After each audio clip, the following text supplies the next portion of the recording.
dalam Kristus Yesus. Salam sejahtera bagi kita semua. Selamat sore, selamat berjumpa lagi di channel ini. Nah, Bapak Ibu yang terkasih di dalam nama Tuhan, seperti biasanya kita akan menanggapi sebuah tayangan video dari salah satu penceramah Pak Ustadz Abdul Muin, di mana Ustadz ini dia katanya pernah berdakwah atau berceramah di Kepulauan Nias, dan di sana dia punya rencana besar, yaitu dia akan melakukan nikah massal. Ya, dia melakukan nikah massal karena dia melihat di sana bahwa banyak sekali perempuan-perempuan perawan tua yang sudah tua sekali, ada yang sudah berumur 40 tahun tapi masih belum menikah. Nah, Bapak Ibu yang terkasih di dalam nama Tuhan, Pak Ustadz ini melihat itu semua dan dia berencana ingin melakukan suatu kegiatan, yaitu nikah massal. Ya, karena dia melihat jujuran di sana sangat tinggi sekali, ya, sehingga membuat para wanita-wanita di sana tidak bisa menikah. Dan Bapak Ibu yang terkasih di dalam nama Tuhan, ayo berikan tanggapan kalian di kolom komentar ini nanti. Saya minta pendapat Bapak Ibu semua, ya, dan saudara semua yang menonton video ini, karena saat ini berita ini sangat viral di kalangan khususnya orang Nias, dan banyak reaksi-reaksi mereka, banyak yang tidak setuju dan banyak yang membantah penceramah ini. Dan Bapak Ibu yang terkasih dalam nama Tuhan, ayo dukung saya di dalam channel ini. Jangan lupa untuk mengklik tombol di bawah ini, dan jangan lupa aktifkan tombol notifikasinya biar berita-berita terbaru dari channel ini tidak ketinggalan saudara semuanya. Dan jangan lupa juga bagikan setiap video yang ada di channel ini biar channel ini boleh berkembang dan boleh bermanfaat bagi orang lain. Kira-kira di daerah mana fokus abang sekarang berdakwah ini? Karena saya sudah berdakwah di Nias Selatan itu, Iya. dan saya pegang satu itu aja biar sampai tuntas. Karena saya bukan hanya dakwah di mimbar, saya sudah membangun dana abadi umat. Saya keluarkan duit, mereka nyumbang, itu jadi modal mereka. Beberapa orang yang nganggur udah bekerja sekarang. Masya Allah. Kemudian mau dilanjutkan dengan ternak ayam bertelur, itu biar satu pulau itu terpenuhi kebutuhannya dari mereka, dan mereka yang nganggur-nganggur itu jadi bekerja. Kemudian ada lagi yang lebih seru, nikah massal. Allah. Gara-gara adat mereka tidak nikah-nikah hadin sampai umur 40 tahun. Iya. Ya, saya terenyuh itu, bagaimana generasi mereka selanjutnya. Terus saya dekati pengetua adatnya, setuju. Ini nanti insya Allah bisa diadakan nikah massal dengan syarat hukum Islam. Tapi bagi yang punya duit mau pakai adat silakan. Itu nanti seru, Ustaz. Nah, Bapak Ibu yang terkasih di dalam nama Tuhan, tadi kita telah melihat tayangannya, dan di dalam tayangan tersebut sangat jelas sekali bahwa Pak Ustadz ini dia punya rencana yang sangat besar di Kepulauan Nias. Ya, dia ingin melakukan suatu kegiatan, yaitu pernikahan massal. Ya, karena Pak Ustadz ini katanya dia pernah ceramah di sana, dan dia melihat banyak sekali perempuan-perempuan Nias atau gadis-gadis Nias yang masih belum menikah sampai saat ini. Ada yang sudah berumur 40 tahun, dan katanya dia prihatin dengan keadaan tersebut. Ya, dia sangat prihatin. Kenapa? Ya, bagaimana nanti generasi-generasi penerus di Kepulauan Nias ini kalau misalnya mereka tidak menikah secepatnya. Makanya dia punya rencana, yaitu dia ingin melakukan pernikahan massal. Nah, Bapak Ibu yang terkasih di dalam nama Tuhan, saya mau katakan begini, Pak Ustadz, apa urusan Anda dengan kehidupan gadis-gadis kami yang ada di sana? Ya. Apa urusan Bapak dengan kami? Ya. Sementara kami tidak punya hubungan dengan Bapak. Ya. Bapak juga bukan orang Nias, Bapak juga bukan pejabat orang Nias, Bapak juga bukan ketua adat di sana, ya. Sama sekali kita tidak punya hubungan darah. Lalu ya, bagaimana Bapak bisa ikut campur dengan hal ini? Kami kasih tahu Pak Ustadz ya, bahwa adat Nias itu sangat tinggi sekali ya. Kami sangat kental sekali dengan adat dan budaya kami. Ya. Memang betul ya, ada sebagian ya wanita-wanita di sana ya, di Kepulauan Nias ya,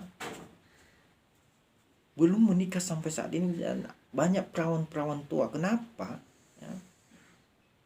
Karena betul, memang betul yang Bapak bilang, karena jujuran. Ya. Jujuran di sana sangat tinggi, dan bukan hanya jujuran saja, bukan hanya uang saja. Ya. Kalau di sana kita pestanya menggunakan babi Pak Ustadz ya.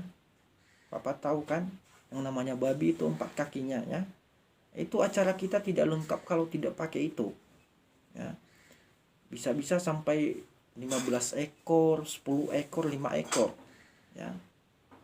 Dan itu sudah ya, dan adat itu sudah ada sejak dulu ya, sejak dulu dari leluhur kami, dan kami tidak bisa meninggalkan itu ya.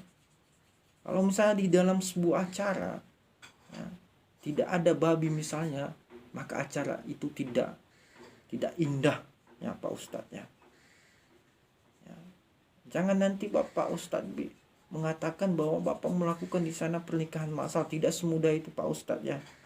Orang Nias itu tidak bisa menikah dengan hanya Indomie saja, tidak ya.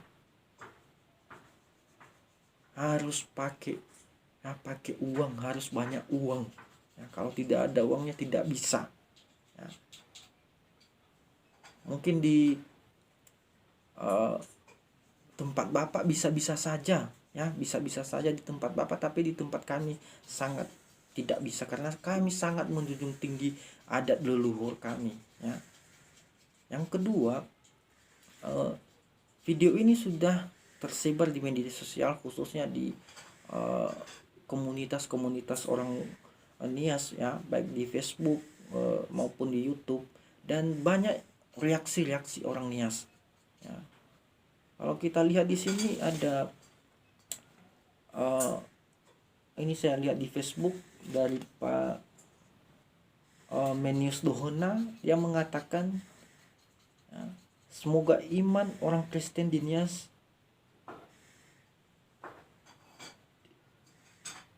Selatan, bahkan seluruh Nias, tidak dijual hanya demi kebutuhan di dunia ini. Semoga saudara-saudari kita di sana imannya tetap bertumbuh di tengah-tengah keadaan seperti sekarang. Nah, selanjutnya juga ada dari Pak Ewaruwu ya. Biasanya untuk promosi agar bisa memeluk agama Islam. Di Pulau Nias kan sulit menikah karena biayanya tinggi.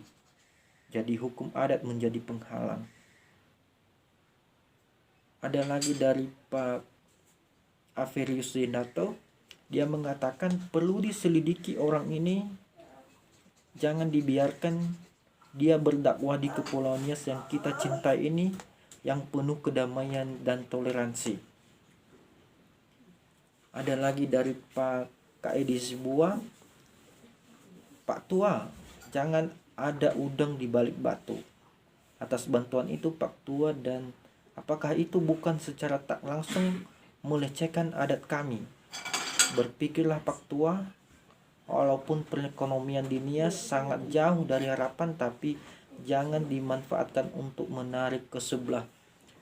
Nah Pak Ustadz, sudah banyak sekali reaksi ya, penolakan dari masyarakat Nias ya, ketika Bapak membuat pernyataan-pernyataan yang membuat kegaduhan di tengah publik ya, khususnya kami orang Nias ya.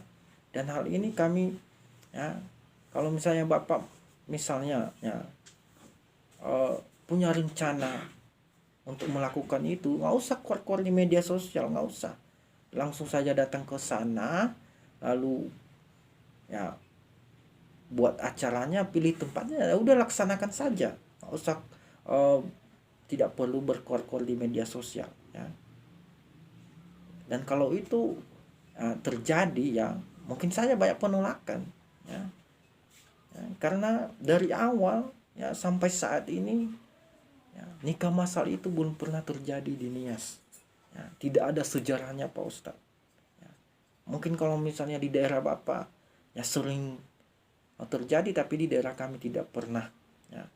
Walaupun perekonomian kami saat ini sangat sulit, tapi ya bagaimanapun kita harus bisa menjunjung tinggi adat itu, ya. Dan bukan hanya kami, ya, daerah Batak juga seperti itu, ya. Mereka juga punya adat di situ, ya. Orang-orang saudara kami di NTT, ya, di Toraja, di Kupang, ya, di Mentawai, ya, di Papua, apalagi di sana Pak Ustadz, ya. Di sana mereka sangat cinta sekali sama babi, ya. Kalau tidak ada babi maka acara tidak bisa dilaksanakan, ya. Jadi saran kami kepada Pak Ustadz, ya, jangan berkoar-koar di media sosial, jangan buat pernyataan-pernyataan yang membuat kegaduhan di tengah publik, ya, tidak perlu, ya. Kalau misalnya punya rencana ya tinggal datang aja ke sana, ya, pilih tempatnya dan lakukan acaranya, tidak perlu berkoar-koar di media sosial. Nah, kawan-kawan semuanya, itu saja pembahasan kita di sini. Ayo berikan tanggapannya di kolom komentar. Tadi saya sudah meminta dari awal, ya, bagaimana tanggapan saudara semuanya tentang ceramah Pak Ustadz ini, khususnya kami yang ada di Kepulauan Nias pada saat ini. Tuhan Yesus memberkati.